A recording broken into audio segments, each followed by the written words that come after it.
अस्सलाम वालेकुम mothers. Ear infection in babies, causes, symptoms and home remedies and also how to clean ear of babies से related हमारी ये video है। अगर आपका न्यूबॉर्न बेबी है या डिफरेंट एज के बेबीज़ हैं तो आपको ये वीडियो लाजमी देखनी चाहिए। इस वीडियो में हम आपको डिटेल से बताएंगे कि कान में दर्द क्यों होता है, इसकी क्या वजूहात हैं और इसकी क्या अलामात हैं, और घर में आप इसको कैसे कवर कर सकती हैं और अपने बच्चे के कानों को कैसे साफ़ कर सकती हैं। इससे मुतल्लिक आपके साथ हम कुछ टिप्स शेयर करेंगे, तो वीडियो को एंड तक देखें और हमारे चैनल मदर डायरी को सब्सक्राइब कर लें।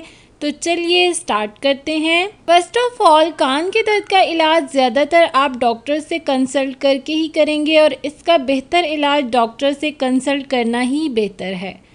डॉक्टर से कंसल्ट के अलावा आप इन रेमेडीज़ को भी यूज़ कर सकती हैं ताकि आपको अफाका हो सके, चूँकि बाज़ औक़ात रात में कान का दर्द स्टार्ट हो जाता है और डॉक्टर्स अवेलेबल नहीं होते, तो थोड़े से दर्द को कम करने के लिए ये रेमेडीज़ आपके लिए फ़ायदेमंद साबित हो सकती हैं। इसके बरअक्स कान के दर्द का प्रॉपर ट्रीटमेंट आप डॉक्टर ही से करवाएंगी, नीज़ इलाज से बेहतर एहतियात है। Causes of ear pain. Number 1, अक्सर कान में दर्द नौज़ायदा बच्चों को लेट के फीड करवाने की वजह से होता है। स्पेशली मदर्स रात को सोते वक्त लेट कर दूध पिलाती हैं, तो लेट कर दूध नहीं पिलाना चाहिए।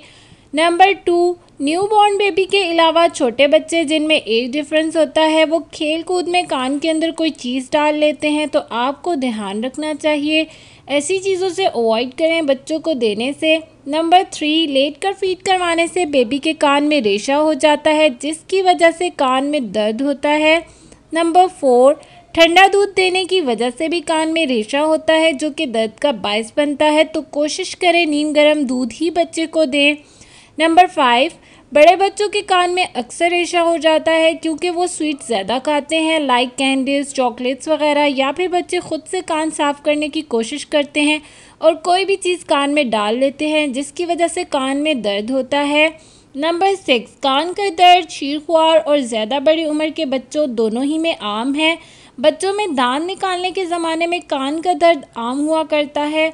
नंबर 7, हलक के गुदूद बड़े हुए और मोहतरम होने से भी बच्चे के कान में दर्द होता है। नंबर 8, कान में मैल या मोम जमा होने की वजह से भी कान में दर्द होता है, बल्कि किसी कदर बहरापन भी पैदा हो सकता है। नंबर 9, बाज़ दफ़ा कान के अंदर से चिकने मैल के पिघलने और बहने की वजह से भी कान में दर्द होता है। बाज़ दफ़ा कान के अंदर से चिकने मैल के पिघलने और बहने की वजह से भी कान में दर्द होता है। Symptoms of ear pain. छोटे बच्चे के कान में दर्द है तो आपको कैसे पता चलेगा कि बेबी के कान में दर्द है? नंबर 1, बेबी रोता है बहुत ज़्यादा। नंबर 2, बेबी अपनी फिंगर्स को कान के पास बार बार लेकर जाता है। नंबर 3, बेबी अपने सर को तकिए पर मसलता रहता है और अगर इसके कान को छुआ जाए तो वो रोता है।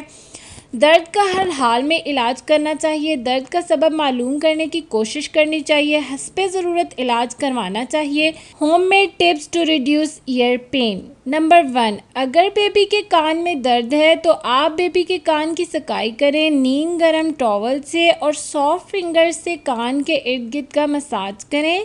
नंबर 2, किसी भी सॉफ्ट कपड़े का पीस ले लें, इसमें नमक को हल्का गर्म करके इस कपड़े में डाल लें और एक पोटली बना लें, फिर इससे बच्चे की कान की सकाई करें। नंबर 3, रोगने बादाम, जैतून का तेल या फिर ग्लिसरीन को लेके हल्का नीम गर्म करके 2 से 3 ड्रॉप्स बच्चे के कान में डालें। अगर इससे आराम ना आ रहा हो तो आप डॉक्टर को दिखाएं। How to keep newborn and elder baby ears clean. Number 1, जब आपका बच्चा नहाकर आए तो आप इसके कान को साफ़ करें, क्योंकि शॉवर लेने के बाद स्किन पर पानी का नेचुरल मॉइस्चराइज़र होता है, तो आप एक सॉफ्ट कॉटन का पीस ले लें और अपनी फिंगर पर लपेट लें और फिंगर की मदद से आप बच्चे के कान को साफ़ करें।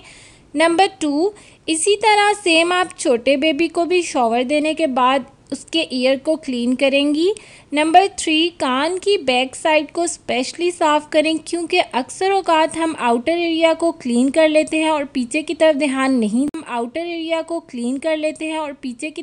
नहीं जाता, जिसकी वजह से खुश्की या मैल की एक लेयर बन जाती है, जिसकी वजह से बच्चे को दाने या ईचिंग भी हो सकती है। नंबर 4, कॉटन बड की मदद से आप बेबी या बच्चे के कान की सफाई करें, जो कि मार्केट से आपको इजीली मिल सकता है। इसको भी आप केयरफुल होकर यूज़ करेंगी। बेहतर तरीका ये है कि जब बच्चा सो रहा हो तो आप इसके कान को साफ़ करें, क्योंकि बच्चे एक्टिव और शरारती होते हैं। इनके हिलने से स्वैप इनके कान में लग सकता है।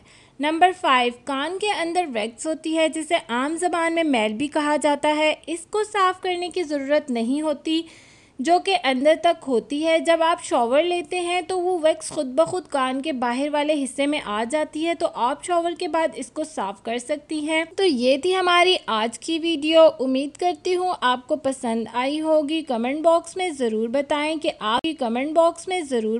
कि आपको हमारी वीडियो कैसी लगी। हमारे चैनल मदर डायरी को सब्सक्राइब कर लें, तो वीडियो को लाइक और शेयर करना ना भूलें। बेल आइकन को भी प्रेस कर दें ताकि आपको हमारी हर वीडियो का नोटिफिकेशन मिलता रहे। अपना बहुत बहुत ख्याल रखें, अपनी दुआओं में हमें याद रखें। अल्लाह हाफ़िज़।